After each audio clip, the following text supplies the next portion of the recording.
Puluhan warga Palestina tewas akibat serangan udara Israel yang menghantam tenda pengungsi Palestina di kota Gaza, jalur Gaza Utara, Palestina.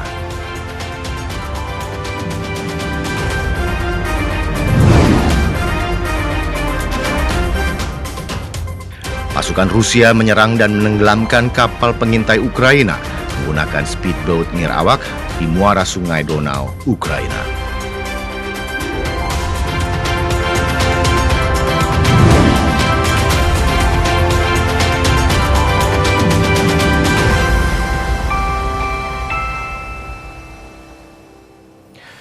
Selamat malam, Dunia Dalam Berita kembali hadir ke hadapan Anda dengan sejumlah informasi dari berbagai penjuru dunia. Saya Doni Kusman Haji. Dan Anda telah menyaksikan cuplikan berita utama dan kini kami sampaikan menit utama informasi Dunia Dalam Berita. Kami awali dengan Israel serang tenda pengungsi Palestina di Gaza. Rusia serang kapal pengintai Ukraina dengan speedboat Nirawak dan jet tempur F-16 Polandia yang jatuh.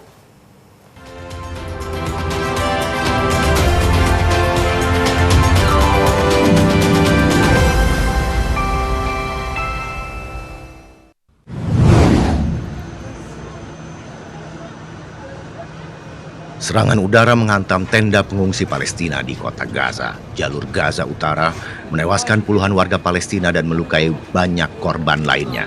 Kementerian Kesehatan Gaza menyatakan serangan Israel diantaranya menewaskan 6 orang dari satu keluarga di tenda tempat mereka berlindung. Jenazah para korban yang dibalut kain kafan putih dibaringkan di lantai rumah sakit Al-Shifa. Salah seorang kerabat korban tewas mengatakan, yang dilakukan Zionis Israel di Gaza bukan perang, tapi pembantaian dan pemusnahan.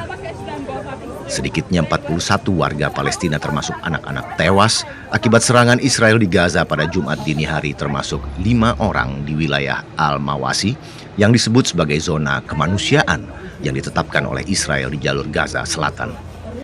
Otoritas Kesehatan Gaza menyatakan jumlah warga Palestina yang tewas akibat serangan Israel di jalur Gaza sejak Oktober 2023 telah meningkat menjadi sedikitnya 62.966 jiwa dan 159.266 lainnya luka-luka. Selama 24 jam terakhir, serangan Israel di Gaza menewaskan sedikitnya 71 warga Palestina dan melukai 339 lainnya. Di antara korban jiwa tersebut, 22 orang kehilangan nyawa dan 203 lainnya luka-luka saat menerima pasokan bantuan. Rumah sakit setempat melaporkan 4 warga Palestina meninggal dunia akibat kelaparan selama 24 jam terakhir, termasuk 2 anak-anak. Total korban tewas akibat kelaparan di Gaza telah mencapai 317 orang, termasuk 121 anak-anak.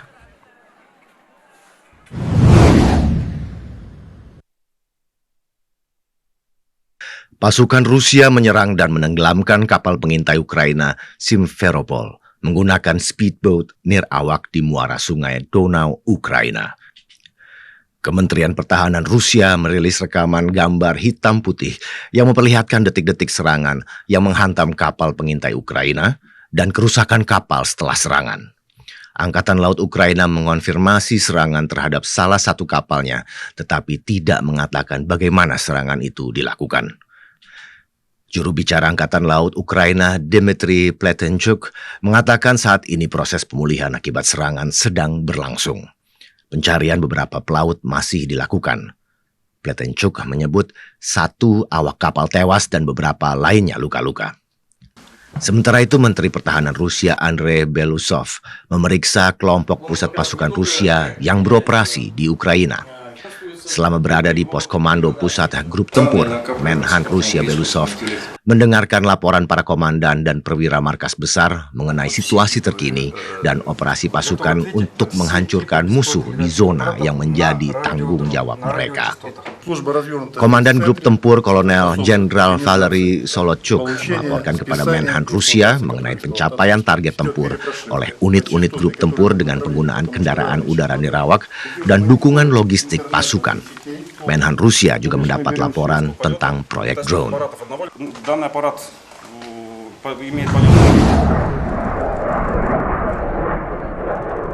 Jet tempur F-16 Angkatan Udara Polandia jatuh saat latihan pertunjukan udara di Radom, Polandia Tengah, menewaskan pilotnya. Rekaman gambar menunjukkan jet tempur F-16 tersebut melakukan manuver aerobatic barrel roll lalu terbakar saat meluncur ke darat. Komando Umum Angkatan Bersenjata Polandia mengatakan kecelakaan tersebut melibatkan satu pesawat dari Pangkalan Udara Taktis ke-31 di dekat Poznan dan tidak ada korban luka. Operasi penyelamatan segera dilakukan di lokasi kejadian. Media lokal melaporkan pesawat jet tempur itu jatuh ke landasan pacu dan mengalami kerusakan sehingga pertunjukan udara Radom yang direncanakan berlangsung akhir pekan ini dibatalkan.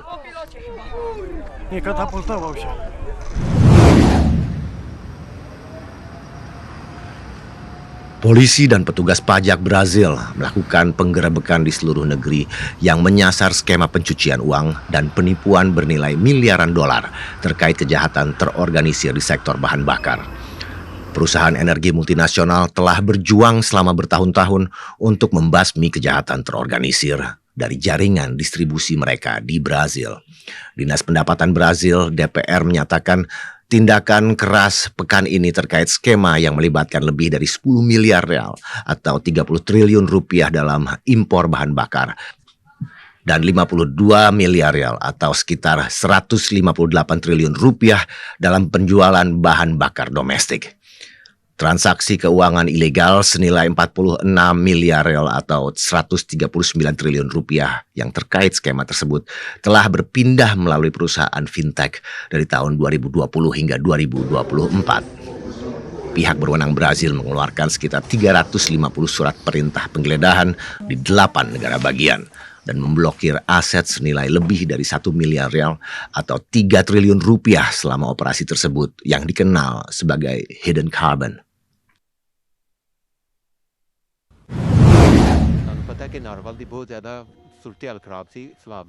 Operasi penyelamatan berlanjut di kota Kartarpur, Provinsi Punjab, Pakistan hari ini setelah banjir besar merendam area di dekat kuil Kartarpur Sahib. Banjir mencapai jalan menuju Gurdwara Sri Darbar Sahib Kartarpur, memaksa tim penyelamat menggunakan perahu dan mengevakuasi warga ke tempat yang aman.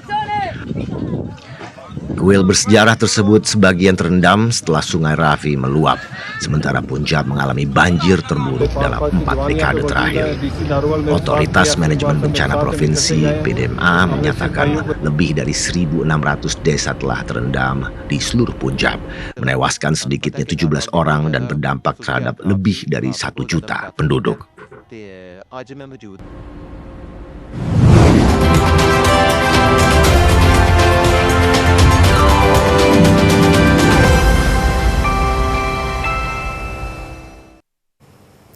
Itulah menit utama dan dunia dalam berita masih akan kembali dengan sejumlah informasi lainnya di antaranya.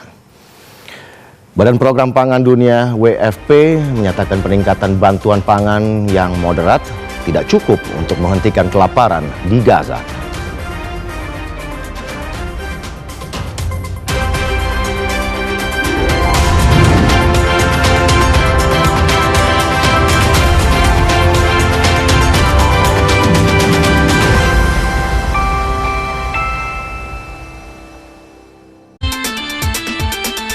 Tetes keringat terakhir akan dipertaruhkan dalam ajang bulu tangkis paling bergengsi sejagat raya, BWF World Championship. Saksikan aksi luar biasa para pebulu tangkis memperebutkan supremasi dunia. Jangan lewatkan BWF World Championship Paris Badminton 2025, 25 hingga 31 Agustus 2025 di TVRI Sport.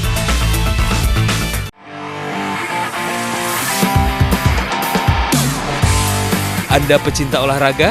Perbaharui informasi Anda seputar dunia olahraga dengan menyaksikan Monitor Olahraga. Saksikan Monitor Olahraga setiap hari pukul 00 waktu Indonesia Barat di TVRI Nasional dan TVRI Sport.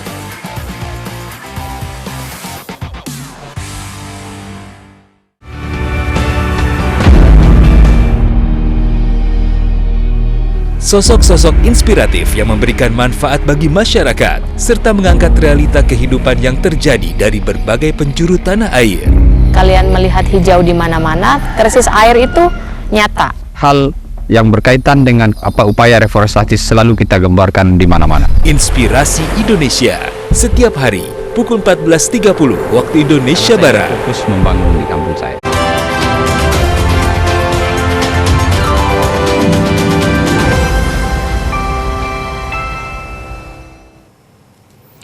Anda masih bersama Dunia Dalam Berita. Saudara, warga Palestina di Gaza terus mengungsi dari satu daerah ke daerah lain di jalur Gaza untuk menghindari kematian akibat serangan Israel.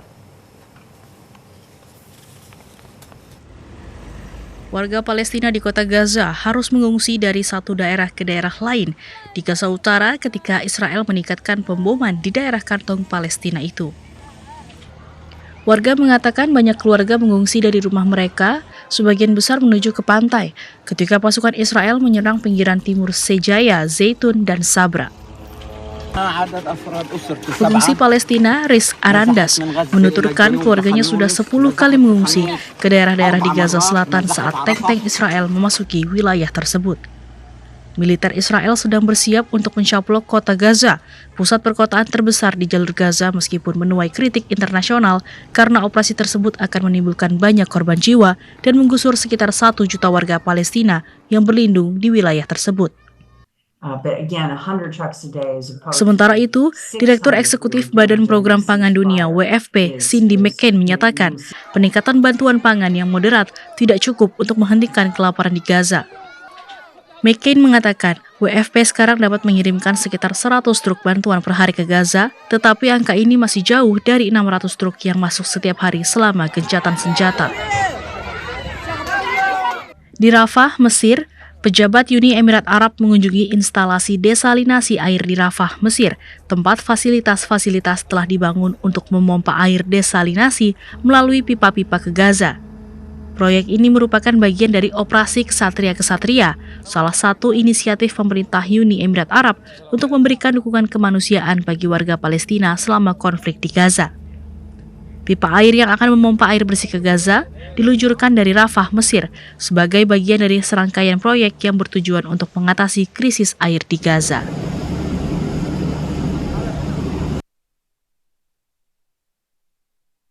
Kita beralih ke Kolombia, sedikitnya 34 tentara diculik oleh kelompok bersenjata setelah pecah bentrokan dengan kelompok pembelot pemberontakan FARC di kawasan hutan bagian selatan Kolombia. Sementara itu, Presiden Venezuela Nicolas Maduro memuji Presiden Kolombia yang mengirimkan pasukan di perbatasan Kolombia saat ketegangan meningkat akibat pembentukan armada Angkatan Laut Amerika Serikat di Karibia Selatan. Sedikitnya 34 tentara Kolombia diculik oleh kelompok bersenjata setelah terjadi bentrokan dengan pembelot pemberontak FARC di wilayah El Retorno, Guaviare, Kolombia. Bentrokan ini juga menyebabkan 11 anggota kelompok bersenjata tewas, termasuk seorang komandan dari kelompok pembelot FARC yang menolak kesepakatan damai dengan pemerintah tahun 2016 lalu. Para tentara diculik saat sedang mengevakuasi diri dari area yang baru saja dibersihkan. Wilayah ini dikenal sebagai jalur perdagangan narkoba dengan banyak ladang koka. Komandan tertinggi Angkatan Bersenjata Kolombia, Jenderal Francisco Hernando Cuides, mengungkapkan bahwa mereka terus memantau situasi dan memperkuat pengamanan dengan menambahkan pasukan untuk mencegah serangan lebih lanjut. Sementara itu, Presiden Venezuela Nicolas Maduro memuji Presiden Kolombia Gustavo Petro yang telah memerintahkan pengiriman 25.000 personel tentara untuk memperkuat keamanan di wilayah Catatumbo, Kolombia, yang merupakan area penting di perbatasan kedua negara. Maduro menyatakan bahwa langkah ini merupakan bagian dari upaya bersama untuk menjaga kedaulatan, perdamaian, dan kemakmuran wilayah perbatasan. Ketegangan antara Venezuela dan Amerika Serikat meningkat setelah Amerika memperkuat kehadiran angkatan lautnya di perairan Karibia Selatan. Pemerintah Venezuela bahkan telah mengajukan protes kepada Sekjen PBB Antonio Guterres dengan tuduhan Amerika Serikat melanggar piagam PBB. Maduro juga menegaskan bahwa meski menghadapi ancaman, Venezuela semakin siap untuk mempertahankan kedaulatan dan integritas teritorialnya. Ia menyebutkan bahwa negara itu telah mengerahkan 15.000 tentara ke wilayah perbatasan barat dengan Kolombia untuk memerangi kelompok-kelompok narkoba. Iran marah terhadap Inggris, Prancis, dan Jerman yang dikenal sebagai E3 karena meluncurkan proses sanksi PBB terhadap Teheran. Rusia menegaskan langkah E3 untuk menerapkan kembali sanksi PBB terhadap Iran tidak memiliki dasar hukum. Stasiun televisi nasional Iran, IRIB, melaporkan pemerintah Teheran marah kepada Inggris, Prancis, dan Jerman yang dikenal sebagai E3 karena meluncurkan proses 30 hari untuk menerapkan kembali sanksi PBB terhadap Iran terkait program nuklirnya yang disengketakan. Menteri Luar Negeri Iran, Abbas Araki, telah berbicara melalui telepon dengan E3 dan Kepala Kebijakan Luar Negeri Uni Eropa, Kaja Kallas, dan meminta mereka untuk membatalkan proses tersebut. Penggunaan mekanisme snapback oleh Eropa adalah ilegal. Seorang pejabat senior Iran sebelumnya menuduh ketiga negara tersebut merusak diplomasi dan berjanji bahwa Teheran tidak akan tunduk pada tekanan atas langkah E3 untuk meluncurkan mekanisme snapback. Di markas PBB New York, Wakil Duta Besar Rusia untuk PBB, Dmitry Polyansky, menyatakan langkah Inggris, Prancis, dan Jerman atau kelompok E3 untuk menerapkan kembali sanksi PBB terhadap Iran tidak memiliki dasar hukum. Langkah kelompok E3 untuk memicu proses 30 hari guna menerapkan kembali sanksi PBB terhadap Iran seharusnya tidak ditindaklanjuti oleh Dewan Keamanan PBB. Para diplomat menyatakan Rusia dan China menyelesaikan rancangan resolusi Dewan Keamanan PBB pada Kamis yang akan memperpanjang kesepakatan nuklir Iran 2015 selama 6 bulan dan mendesak semua pihak untuk segera melanjutkan negosiasi. Sebelumnya sejumlah negara barat menduga Iran sedang mengembangkan senjata nuklir, namun tudingan itu sudah berulang kali dibantah Iran. Pejabat senior Iran menegaskan Teheran sedang meninjau berbagai pilihannya, termasuk menarik diri dari perjanjian non-proliferasi nuklir. Jaksa Khusus Korea Selatan menjatuhkan dakwaan kepada mantan Perdana Menteri Han Duck-soo atas dugaan membantu upaya pemberlakuan status darurat militer. Sementara itu, Mahkamah Konstitusi Thailand memberhentikan Perdana Menteri Paetongtarn Shinawatra karena pelanggaran etika. Jaksa Khusus Korea Selatan menjatuhkan dakwaan kepada mantan Perdana Menteri Han Duck-soo atas tuduhan membantu pemberontakan dan memberikan kesaksian palsu. Han sebelumnya ditunjuk oleh mantan Presiden Yoon Suk-yeol. Yoon juga tengah menjalani proses peradilan pidana atas dugaan keterlibatannya dalam upaya pemberontakan. Ia diberhentikan dari jabatannya pada April setelah berupaya memberlakukan status darurat militer. Han dikabarkan sempat menjabat sebagai pelaksana tugas presiden setelah Yoon dimakzulkan. Ia kemudian mengundurkan diri untuk mencalonkan diri dalam pemilihan presiden, namun ia membatalkan pencalonannya akibat perpecahan di kubu sayap kanan. Kim Kun-hee, istri mantan Presiden Korea Selatan yang dimakzulkan Yoon Suk-yeol, didakwa atas dugaan suap dan sejumlah pelanggaran hukum lainnya. Baik Yoon maupun Kim dilaporkan telah ditangkap dan kini tengah dalam penahanan. Pasangan ini diperiksa dalam 2 penyelidikan terpisah yang dilakukan oleh jaksa khusus yang ditunjuk setelah Yoon diberhentikan dan Presiden Lee Jae-myung mulai menjabat. Pengamat mencatat ini merupakan pertama kalinya dalam sejarah Korea Selatan seorang mantan ibu negara menjadi terdakwa.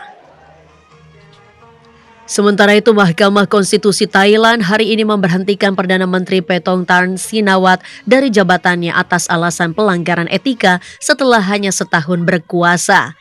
Pemberhentian ini menjadi pukulan terbaru bagi dinasti politik Shinawatra dan berpotensi memicu babak baru gejolak politik. Paetongtarn yang merupakan pemimpin termuda Thailand menjadi kepala pemerintahan ke-6 dari keluarga miliarder Sinawat yang dicopot dalam pertarungan kekuasaan selama 2 dekade. Pengadilan menyatakan Paetongtarn melanggar etika karena bersikap tunduk kepada mantan pemimpin Kamboja Hun Sen dalam percakapan telepon yang bocor pada Juni lalu. Dunia Dalam Berita masih akan kembali dengan sejumlah informasi lainnya, di antaranya Manchester United setuju untuk menjual Garnacho ke Chelsea seharga 40 juta pound sterling atau sekitar 887 miliar rupiah. Sesaat lagi.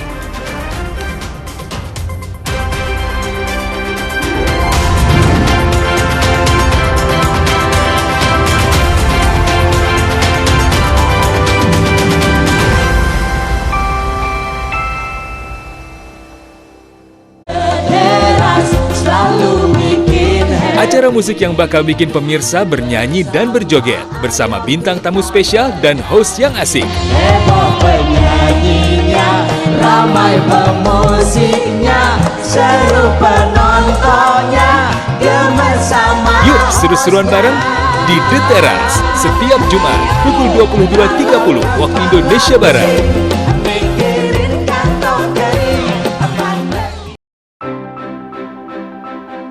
Start your day informed. Stay updated and finish strong. Only on TVRI World. Start your day with clarity and insight. Starting Point brings you all the top stories, key headlines, and live updates. Every weekday morning, 8 to 9 a.m. Know what's happening and why it matters. Midday, stay informed with Newswatch, your trusted source for fast, reliable news from Indonesia and around the globe. Join us Monday to Friday, 1:30 to 2 p.m. Then, as the day concludes, tune in to World Today from 5 to 6 p.m. A complete roundup of global events, expert insights, and stories that shape our world. From morning to evening, stay with TVRI World. Bringing you trusted news every step of the way.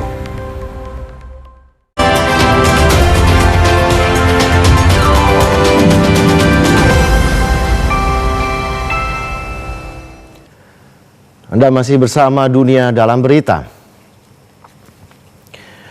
Manchester United melepas sayap lincah Alejandro Garnacho ke Chelsea dengan harga 40 juta pound atau 887 miliar rupiah. Sementara itu klub elit Turki Fenerbahce memutus kontrak pelatihnya Jose Mourinho setelah gagal ke babak utama Liga Champions Eropa.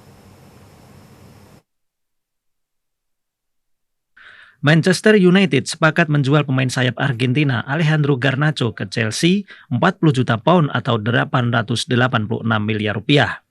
Nilai jual pemain 21 tahun itu akan menjadi yang terbesar keempat untuk MU setelah Cristiano Ronaldo, Romelu Lukaku, dan Angel Di Maria. Garnacho telah bermain 93 pertandingan di Liga Primer, namun tidak masuk skema pelatih Ruben Amorim musim ini.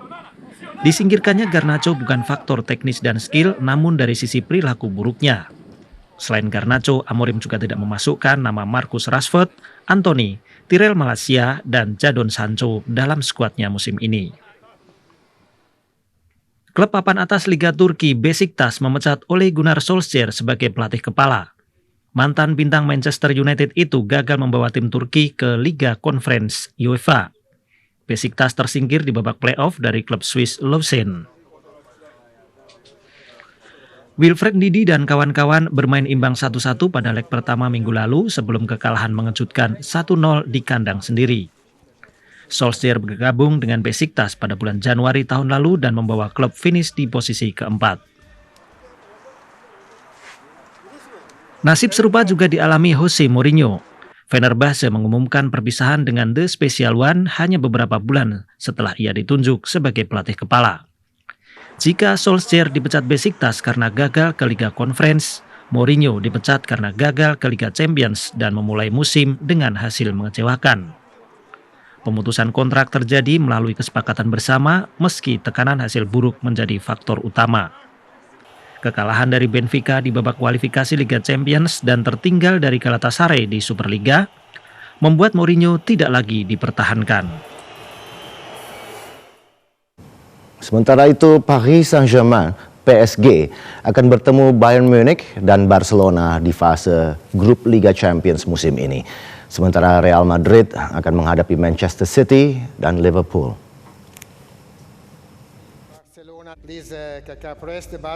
Asosiasi Sepak Bola Eropa UEFA menggelar undian fase grup Liga Champions di Monaco. Hasil undian menempatkan Paris Saint-Germain PSG satu grup dengan Bayern Munich, Barcelona, Tottenham Hotspur, Newcastle United, Atalanta, dan Bayer Leverkusen. Presiden PSG Nasir Al-Khelaifi menyatakan pihaknya sangat bersemangat dan menilai kompetisi ini sebagai yang terbaik di dunia. Real Madrid akan bertemu Manchester City, Liverpool, dan Juventus. Pertemuan dengan Liverpool akan menjadi momen spesial bagi Trent Alexander-Arnold yang baru pindah ke Madrid musim panas ini. Liverpool akan berhadapan dengan Inter Milan, Atletico Madrid, dan Eintracht Frankfurt. Bayern Munich akan menghadapi Chelsea dan Arsenal.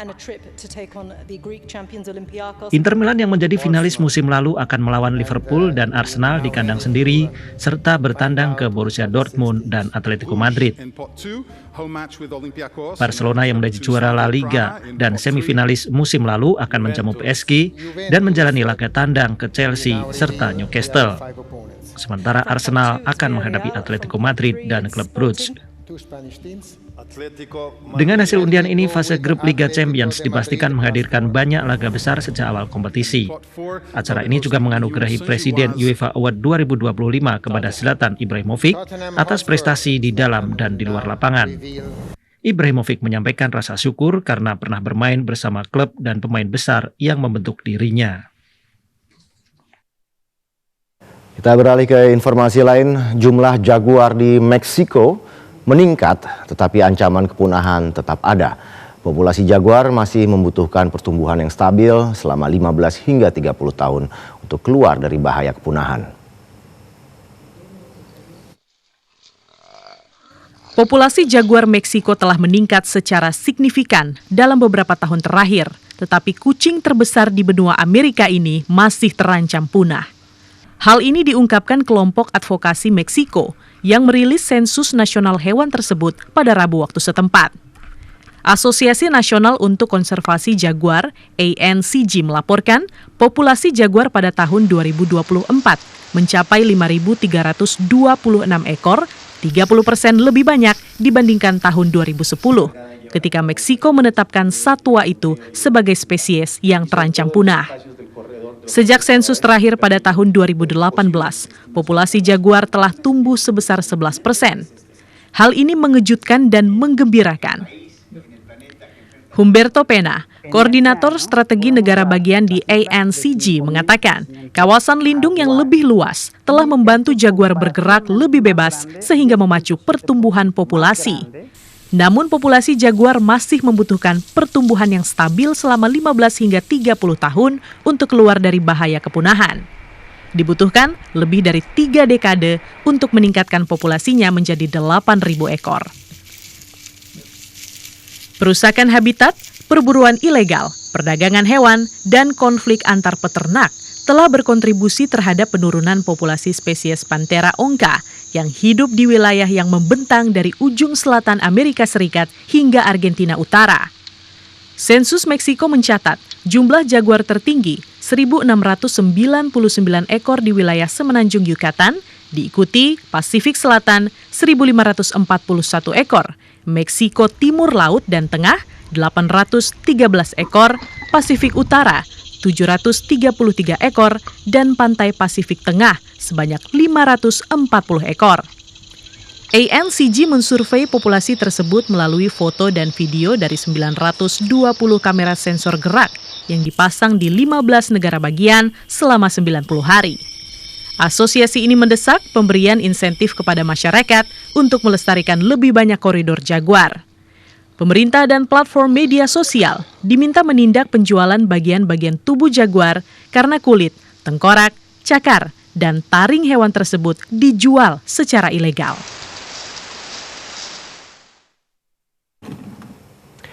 Dan saudara, informasi tadi mengakhiri Dunia Dalam Berita malam ini. Akhirnya saya Doni Kusman Haji beserta rekan-rekan yang bertugas mengucapkan terima kasih atas kebersamaan Anda. Selamat malam dan sampai jumpa.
Asiknya di sini menikmati musik masa kini. Generas selalu bikin happy. Bersama ayo kita bernyanyi, heboh penyanyinya, ramai pemusiknya, seru penontonnya, gemes sama hostnya.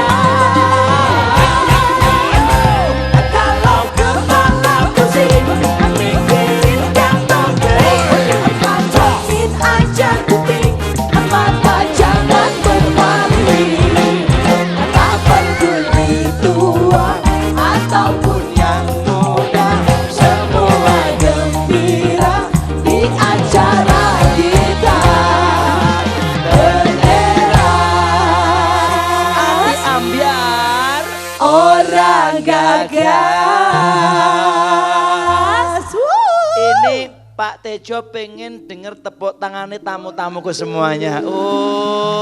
Hari ini kalian bahagia sekali, cantik-cantik, ganteng-ganteng. Apa kabar semuanya? Sehat? Avatar juga sehat? Aduh, Mami. Apa, Pi? Jagat tuh hari ini kayaknya lagi punya sesuatu buat kita. Oh ya? Karena dari tadi Dari pagi, siang sampai sore itu bebenah nggak ada berhentinya. Oh iya? Semua dipindahin. Bagus. Pak. Ya? Sini apa? Apa sih? Bantuin. Belum selesai Jagat beres-beresnya. Belum. Orang mau ngangkat kaca Pak, berat banget apa sini bantuin. Masya Allah. Taruh situ saya taruh situ. Taruh mana? Sini. Kan sekali-kali kita nyuruh majikan. Sini. Pak pegangin begini yang benar. Nah begitu, pegangin yang benar gitu. Maksudnya? Ya Papi udah. mau suruh jadi stand gitu maksudnya? Iya, kurang naik biar dikit naik. Ini mau ditaruh mana Jagat? Bapak pegangin, saya mau ngaca. Coba. Nah, Kirain mau dipindahin kemana? ada nyonya kan di belakang, saya pengen ngomong. Apa? Kamu ngomong apa sih Cahayu? Pak, nyonya, Apa? saya kan udah cantik ya. Tuh. Emang. Udah imut. Kok nggak Lucu. kelihatan dari sini? Udah Imut, gitu. lucu terus? Udah baik banget. Rajin Eh, menabung, itu kagak mic-nya sombong. ngenain hidung tahu Terus nggak sih? kenapa? Terus Udah kamu gitu, kenapa? kalau Terus, pembantu lagi mau ada usaha juga saya usahain. Ya kan? Kalau pembantu mau ada usaha maksudnya? tetangga mau ada usaha saya juga usahainnya. Usahain maksudnya. ngapa? Ngutang? Iya saya bantuin aja. Bantuin doa ya kan. Tapi saya mah sebel banget orang kata apaan sih Pak ini kaki. Berat ini berat. Iya ntar duluan. dulu ya orang Pak makanya bagaimana sih ceritanya. Apa sih? Saya udah bayar begini masa pacar saya ditinggalin lagi sama pacar saya. Udah turun Bi. Itu kacanya udah turun. Udah tahu kamu cantik, imut. Makanya dari dulu sampai sekarang juga segini-segini aja. Oke, Cahayu. Pegangin. Pak, berat banget Pak. Aku mau tanya pacarmu tuh rumahnya mana? Yang mana kasih tahu Mami biar tak paran itu loh rumahnya mana? Jangannya, kasihan walaupun kata dia kagak baik sama saya mah ya. Terus? Tapi jangan disamperin, kasihan. Ya ampun, Ntar gimana emaknya sih kamu jantungan. sakit hati? Katanya kamu